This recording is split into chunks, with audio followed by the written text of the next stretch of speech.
December ते सिंधी सकाफ़त जे ॾींहं खे जेको धरती टीवी पारां ऐलान कयो वियो आहे त मिट्टी मुंहिंजी माउ, असां उन ते ई हलंदे पंहिंजी मिट्टीअ जी मान मल्हाइण जे लाइ अॼु असां सिंधी सकाफ़त जो ॾींहुं मल्हाए रहिया आहियूं नवाब वली मोहम्मद ते सिंधी यूथ अलायंस पारां।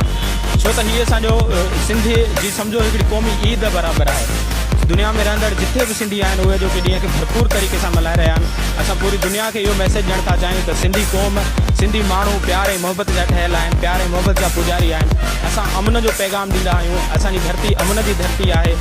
पूरी दुनिया खे असां इहो पैगाम ॾियणु चाहियूं था त अचो मोहबत वंडियूं, मोहबत फैलायूं। मुंहिंजी मां जीअं तव्हांखे ख़बर आहे धरती टीवी जे सॾ खे असां लबेक करे ॾींहुं मल्हायो आहे सिंधी यूथ अलायंस जे पारां। ऐं हिन ॾींहं ते असां टोपी अजरक पाए तमामु घणा ख़ुशि आहियूं। ऐं टोपी अजरक असांजी सकाफ़त आहे। यकीनी असां मोहन दड़े जा वारस आहियूं।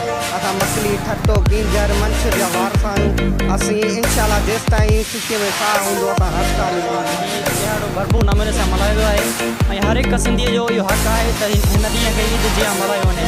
छो त असीं सिंधी आहियूं, सिंधी में रहंदड़ शहर ऐं सियासी वॾो मर्कज़ थी रहियो आहे नवाब वली मोहम्मद।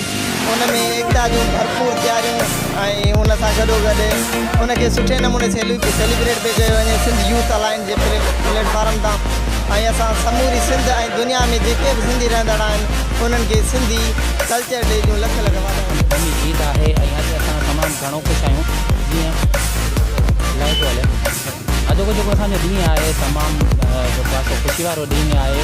अॼु असांजी क़ौमी ईद आहे। जीअं असां पंहिंजो ईद उल फितर ऐं ईद उल अज़हा जी शॉपिंग वग़ैरह कंदा आहियूं। अॼु बि असां इहा ई इन ई तसलसल खे बरक़रार रखंदे पंहिंजी हिन ई दलाल शॉपिंगूं कयूं आहिनि। असां तमामु घणा ख़ुशि आहियूं। असां पंहिंजी सकाफ़त खे कॾहिं बि न किराईंदासीं। हर साल हिकिड़े नए रूप में उजागर थी करे दुनिया खे ॾसींदासीं त सिंध जागे पई, सिंध जागे पई, सिंध जागे पई।